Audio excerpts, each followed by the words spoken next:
परम श्रद्धेय सद्गुरु माऊली साईनाथ के बेटा बेटी हूँ। आप परम भाग्यशाली है जो पिछली कथा 18-19 मिनट की है और अध्याय भी 18-19 है और 2017 की कहानी है जो बाद में लिखी गई। उसका प्रत्यक्ष माधवराव देशपांडे और जो साईं चरित्र के लेखक हैं उनके लिए उपदेश के संबंध में लिखी गई कथा का प्रैक्टिकल अनुभव आपने किया है। इस प्रयाग का स्नान किया है। दोनों का वार्तालाप, एक गंगा एक यमुना और सरस्वती, जहाँ गंगा यमुना रहती है सरस्वती वहीं प्रकट होती है, उस त्रिवेणी का तीर्थ आपने लिया है। आपके भाग्य की कल्पना कौन कर सकता है? जिन्होंने ये कथाएं नहीं सुनी हैं, जो आत्मज्ञान की कथाओं के बाद ये कथा लिखी गई है, विशेषकर हेमांड पद को उपदेश देने के लिए जिन्होंने साईं चरित्र लिखा है, वो हेमांड पद को ये उपदेश नहीं दिया है। उन्होंने हेमांड पद को एक माध्यम बनाया है, माधवराव देशपांडे को एक माध्यम बनाया है और ये कथा जगत कल्याण के लिए लिखी गई। भगवान कृष्ण ने भी द्वापर में अर्जुन के ही सारथी नहीं थे।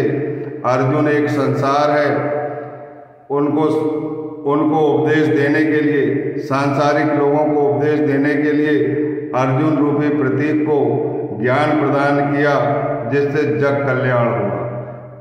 और वही जग कल्याण की कथा आपने सुनी हो और उसका लाभ उठाया है। इसीलिए आपके भाग्य की कल्पना मैं नहीं कर सकता, ना ही मेरी जीवा में इतनी शक्ति है। और जिन्होंने ये पुण्य लाभ अर्जित नहीं किया है, इस प्रयाग में जिन्होंने स्नान नहीं किया है, ये कथाएं सुनकर माधवराव देशपांडे के यहाँ बैठकर ये जो वार्तालाप हुआ है गंगा यमुना का, वो वार्तालाप प्रेम पूर्वक सुने। आपका निश्चित कल्याण होगा, आपके अंदर कष्ट नहीं होगा, श्रद्धा और समूरी का मंत्र आपके हृदय में समा जाएगा, निष्ठा और धैर्य का मंत्र समा जाएगा और हमेशा हमेशा के लिए आप सारी व्यथाओं से मुक्त हो जाओगे। बोलिए सच्चिदानंद सद्गुरु साईनाथ महाराज की जय। हे गुरु माता के बच्चों, ये कथा समाप्त हो गई है। वहाँ द्वारका माई में घंटानाद होने लगा है। अब हेमांड पद भी उठ गए हैं, माधवराव देशपांडे भी उठ गए। उस वार्तालाप को बताने के लिए और 15 रुपये दक्षिणा का रहस्य बताने के लिए अपन भी चलते हैं। चलते चलते जब तक द्वारका माई नहीं आती है तब तक अपन कहते हैं ओम साई नमो नमः, श्री साई नमो नमः, जय जय साई नमो नमः, सद्गुरु साई नमो नमः। ओम साई नमो नमः, श्री साई नमो नमः, जय जय साई नमो नमः, सद्गुरु साई नमो नमः। चलो, द्वारका माई का द्वार तो खुला ही रहता है। अब अपन ऐसी जगह प्रवेश करेंगे जहां हेमांड पद रहेंगे और जहां माधवराव देशपांडे रहेंगे और इस कथा के संबंध में बाबा पूछताछ करेंगे। और देखिए, दृश्य भी इतना महान है। सभा मंडप में सब बैठे हुए हैं, पूरे दरबारी में खड़े हो गए हैं, घंटानाद प्रारंभ हो गया है। बापू साहब जोग ने आरती तैयारी कर ली है और वो आरती गाने ही वाले हैं और अपन इनके पीछे पीछे वहाँ प्रवेश कर लेते हैं। कहाँ? जहाँ मंडप के आगे बाबा की मस्जिद है, जहाँ कठौते पर बाएं हाथ रख के वो दक्षिण मुख बैठे हुए हैं सबका कल्याण करने के लिए। उनकी रहस्य को अपन जानेंगे। क्या पूछते हैं साईनाथ महाराज हेमांड पद से और सामा से। तो अपन प्रवेश कर लेते, इधर आरती शुरू हो जाती है। बाबा उनको बुलाते हैं, हेमांड पद को इशारा देके और माधवराव देशपांडे को, और पीछे से अपन भी चले जाओ। बाबा कभी रोकते नहीं, उनका दिल का दरबार है वो, और उनका दिल इतना विशाल है, इतना विशाल है, जहाँ चारों धर्म समाते हैं, जहाँ अंधे, लूले, लंगड़े, अपाहिज, रोगी, महारोगी, कुष्ठ रोगी सबकी जहाँ सेवा होती है, जो दंश, पीड़ा, दुर्भाग्य सब हरते हैं, उस धूनी की भी दर्शन करेंगे और आसपास बैठ जाएंगे। ऐसा मत मानसिकता में लाना कि उनका दरबार छोटा है। आप मानसिक रूप से वहाँ पर उपस्थित रहो और उस कथा का प्रसाद लीजिए। बाबा आरती शुरू रहती है, मध्याह्न की आरती, और हेमांड पद से पूछते हैं, बोले बताओ क्या हुआ, 15 रुपए लाए? बोले आपके बाजू में तो बैठे हैं माधवराव देशपांडे दाहिने अंग पर, उन्होंने पैसा नहीं दिया। वो बोल रहे थे मेरे पास एक फूटी कौड़ी नहीं है, केवल 15 नमस्कार ही ले जाइए। तो साईनाथ महाराज हास्य स्मित करते, मतलब हंसते हैं, मुस्कुराते हैं और कहते हैं कि मुझे मालूम था कि उनके पास कोई पैसा नहीं है। उनके जो 15 नमस्कार है वो मैंने स्वीकार कर लिया है। आत्मज्ञान की जो 15 शर्तें हैं वो उन्हें उतारें और अपना जग कल्याण करें। इसके बाद हेमांड पद से पूछते कि तुम्हारा क्या वार्तालाप हुआ? बोले आपने मुझे वहाँ पहुँचाकर एक उपदेश दिया है कि जो काम तुम छोड़ देते हो उसे ध्यान पूर्वक करना चाहिए।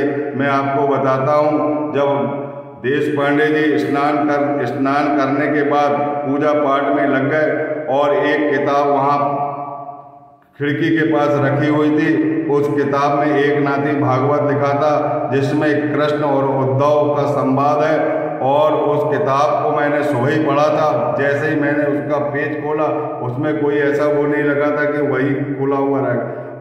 जो खोला मैं देखा, आश्चर्यचकित हो गया। वही पन्ना मैंने सुबह पढ़ा था, उसमें कुछ अंश शेष छूट गया था और उसको मैंने पढ़ा तो मैंने समझा कि साईनाथ महाराज मुझसे कह रहे हैं कि जो काम कर रहे हो वो ध्यान पूर्वक करें, इधर उधर ध्यान ना भटकाएं। आपकी लीला बड़ी अगुणित है और बड़ी अगाध है। बाबा मन ही मन मुस्करा रहे थे, उनको आनंद आ रहा था, क्योंकि वो ही इस नाटक के, इस संसार के वही रचयिता हैं। रंगमंच भी उन्होंने बनाया और कलाकार भी उन्होंने बनाया और कथा भी उन्होंने बनाई। जो आपके जीवन में आगे होने वाला है वो भी जानते हैं, जो पीछे हुआ है वो भी जानते हैं और जो वर्तमान में हो रहा है वो भी जानते हैं। केवल उनको निष्ठा चाहिए और दीर्घ काल तक सेवा चाहिए। जिस प्रकार उनने अपने अध्ययन केंद्र में, अपने गुरु की पाठशाला में जिस प्रकार प्रेम को पाया है, उसी प्रेम को पाने की कोशिश करो, ये उपदेश बाबा ने दिए हैं। तो फिर बाबा हेमांड पद से पूछते हैं और आगे क्या हुआ? तो फिर बताए कि देशपांडे के मुखारबिंद से राधाबाई की देशमुख की कथा ने मुझे बहुत प्रभावित की और उससे मैंने यह शिक्षा पाया कि जिसकी जैसी निष्ठा होती है, जिसका जैसा भाव होता है, वैसे आप उतरते हैं। मेरा भाव जैसा था वह दर्पण आपने माधवराव के यहाँ मुझे दिखा दिया। बोलिए सच्चिदानंद सद्गुरु साईनाथ महाराज की जय। इसके बाद साईनाथ महाराज बोलते हैं कि मेरी कृपा तुम पर कैसी हुई? तो उन्होंने बोला कि जो आपने धैर्य, निष्ठा और धैर्य का 2 सिक्के की कहानी मैंने सुना, मैंने ये समझ गया कि निष्ठा क्या चीज़ होती है। निष्ठा ये होती है कि गुरु ही हमारा चिंतनीय विषय होना चाहिए, सदा गुरु का चिंतन करना चाहिए, गुरु के हृदय से हमेशा चिपके रहना चाहिए। चाहे भले हम कहीं घूमते रहें, जो इच्छा है सो करें, लेकिन गुरु के हृदय को कभी नहीं भूलना चाहिए। जैसा प्रेम आपने दिया वही प्रेम हमने सीखा। ये रही 1 पैसे की दक्षिणा और दूसरी है दीर्घ काल तक इस सेवा को करना चाहिए। ये रही दूसरे पैसे की दक्षिणा। तो साईनाथ महाराज ये दक्षिणा हमसे ले लीजिए और हमें कृतार्थ कर लीजिए। और जितने भी श्रोता है और जो भी आरती कर रहे हैं, इन सभी को ये 2 पैसे की दक्षिणा लेकर आप कृतार्थ कीजिए। और जो भी लोग इस कथा को मेरे माध्यम से, जो मैं कथा कह रहा हूँ, ये कथा कहने वाला मैं कुछ नहीं हूँ, मेरे अंदर भी आप ही बैठे हैं और हेमांड पद के अंदर भी आप ही बैठे हैं, माधवराव देशपांडे के अंदर भी आप ही बैठे हैं। जो भक्तगण आपके पास आ गए हैं, ये आपकी कृपा है, उनके अंदर भी आप ही बैठे हैं। ये कथा आपने ही कही और आपने ही सुना है। बोलिए सच्चिदानंद सद्गुरु साईनाथ महाराज की जय। कथा अगली, अब क्या होता है, घंटानाद समाप्त होता है और बापू साहब लोग जो है मिश्री का जो प्रसाद रहता है वो प्रसाद किसको देते हैं? पहले सबसे पहले साईनाथ महाराज को एक मुट्ठी प्रसाद देते हैं। उसी प्रसाद में से बाबा हेमांडपद को भी प्रसाद देते हैं शक्कर का। बोले ये शक्कर को समझो और इसके जैसा इसी के समान अपना मीठा व्यवहार करो। शक्कर के बारे में आपको मैं बता देना चाहता हूँ। शक्कर एक ऐसा पदार्थ है जो ब्रह्म रूपी जल में घुल करके एक अमृत बना लेता है। वही अमृत कथा इस साईं चरित्र में लिखी है। हे भक्तगण, हे श्रोतागण, अपने रिश्तेदारों से, अपने नातों से, अपने दोस्तों से ये किताब पढ़वाइए, उनके संकट मिटाइए, जन कल्याण कीजिए और सभी को साईं कथा का महत्व बताइए। सारे भेदभाव भूलकर मन की पवित्रता और अपवित्रता को त्याग कर साईनाथ के चरणों में उन्हें भेजिए, जिससे उनके, क्योंकि साईनाथ महाराज ने ऐसी धूनी जलाया है जिसमें सभी दुर्भाग्य और कष्ट जलते हैं और दूर गगन में धुआं बढ़कर लुप्त हो जाते हैं। सारे पाप, सारे कष्ट, सारी वेदना वहीं जल जाएगी। केवल निष्ठा और दीर्घ काल तक के प्रेम की दक्षिणा अपने सदगुरु को दे दीजिए। इसके अलावा और क्या, और कैसी कृपा हुई। हेमांडपद कहते हैं कि जिस तरह चिड़िया अपने बच्चों का पालन करती है, जिस तरह कछुई अपने बच्चों का पालन करती है, उसी तरह का पालन पोषण की शिक्षा मिली।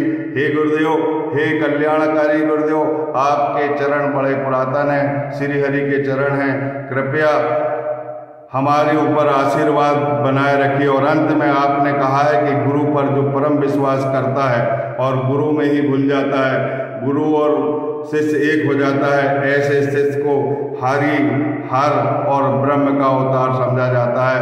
हमने जान गया कि ईश्वर तत्व कैसे प्राप्त होता है। हे प्रभु, इस तत्व को प्राप्त करने की हमें शक्ति प्रदान कीजिए और जग कल्याण के लिए जो मैं साईं चरित्र का लेखन कर रहा हूँ इसमें शक्ति प्रदान करें और ये जग कल्याणकारी किताब सबके जग का कल्याण करें और सबके त्रिविध संकट दूर हो जाएं।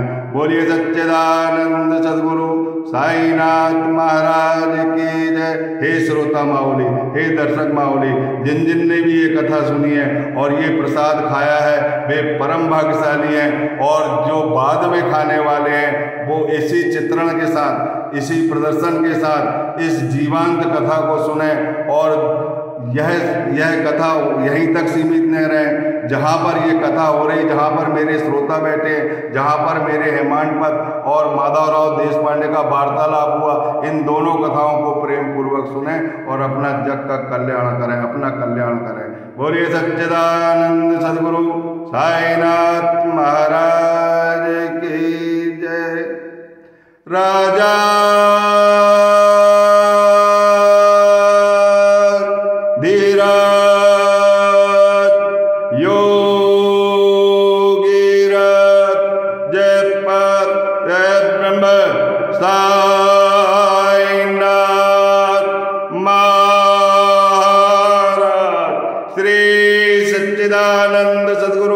साईनाथ महाराज की जय।